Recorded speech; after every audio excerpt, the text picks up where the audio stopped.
dari KPK yang bergabung membantu Polri begitu dan sebagainya begitu. Ada tendensi-tendensi negatif gitu. Gimana?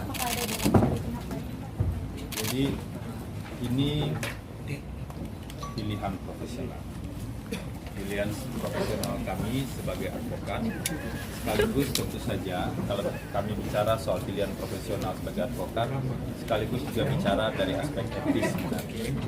Seluruh pengalaman kami selama ini, seluruh proses belajar kami dalam pengalaman kerja dan interaksi selama ini, itu pasti akan mempengaruhi bagaimana kami bisa menjadi kuasa hukum di sini.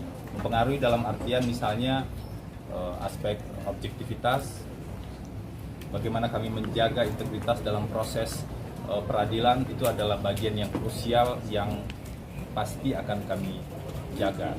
Jadi saya sejak tidak di KPK lagi akhir 2020 saya menjadi advokat bersama teman-teman, kami punya beberapa pilihan-pilihan dan kesadaran-kesadaran profesional. Misalnya sudah cukup banyak sebenarnya tersangka atau terdakwa kasus korupsi yang datang ke kami dan minta didampingi, tapi kami bilang pilihan profesional kami pada saat itu sampai dengan saat ini adalah kami tidak bisa mendampingi, misalnya seperti itu.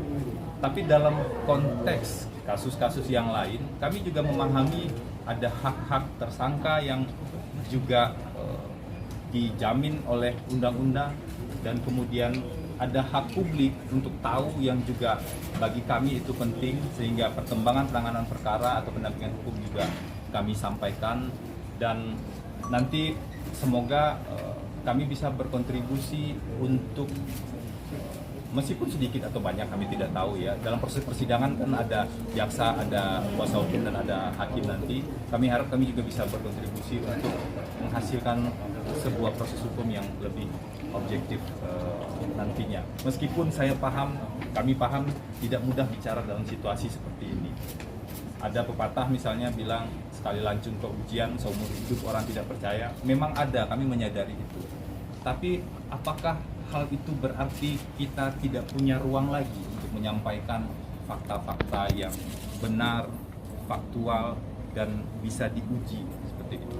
Jadi bukan hanya bersandar pada asumsi, tapi betul-betul secara faktual. Karena itu kami dalam beberapa hari awal dalam proses pendampingan hukum yang kami lakukan adalah menelusuri fakta-fakta yang ada, karena kuncinya ada di sana.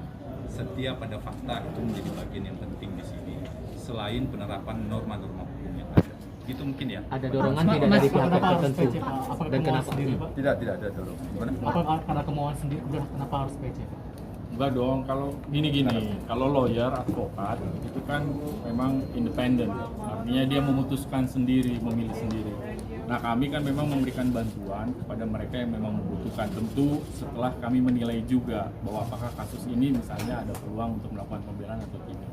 Nah itu semua kan kita review dulu, kita verifikasi dulu, makanya untuk memutuskan hari ini juga bukan hal yang sederhana, karena kami harus melakukan ngecek dulu, mengkonfirmasi langsung kepada Ibu Putri, kepada Pak Sambo, kemudian berdiskusi banyak dengan tim, juga melihat bukti-bukti yang sudah ada, gitu. Baru kemudian bisa mengambil keputusan.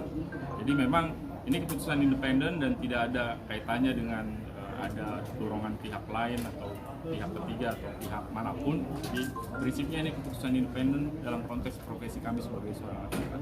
Nah mudah-mudahan kita bisa kawal semua, jadi apa yang kami lakukan itu bisa berjalan sesuai dengan profesi kami, jaksa juga diawasi, untuk hakim nanti memutus juga diawasi semua oleh kita gitu. Jadi semua bisa berjalan dengan fair gitu. Maaf, sorry Bang, ini soal orang akan berpikir akan berpikir ke dibayar berapa dan segala macam, itu tanggapannya gimana? Ini kita sekarang fokus pada substansi, itu yang paling penting. Sekitar mungkin sejak Juli sampai dengan saat ini mungkin 2 atau 3 bulan, kita tahu persis isu yang berkembang itu bukan hanya soal substansi, dan oleh karena itu dalam konteks objektivitas tadi, makanya kami betul-betul menggarisbawahi objektivitas. Mungkin ada yang tidak percaya, apa iya misalnya lawyer bisa objektif, itu ujian bagi kami untuk bisa menerapkan dalam konteks perkara ini, dan bukan hanya perkara ini, juga perkara-perkara yang lainnya.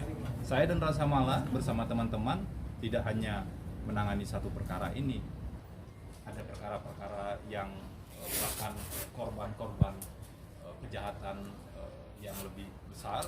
Dari perspektif korban juga kami dampingi, misalnya korban skema Ponzi di Tangerang, dan bahkan ada beberapa korban korupsi Jiwasraya yang juga kami dampingi, dan kasus-kasus lain yang mungkin belum terekspos dan terpublikasi di media. Itulah kami pikir tugas dari advokat. Ujiannya adalah memang ini seperti meniti jalan yang licin ya. Ujiannya bagi kami adalah bagaimana kami bisa konsisten memegang prinsip-prinsip tersebut. Mungkin itu dulu ya teman-teman. Sidang terbuka atau tertutup? Update lagi. Saya kira cukup dulu. Tadi Sidang tertutup atau terbuka, Pak? Belum, Bang.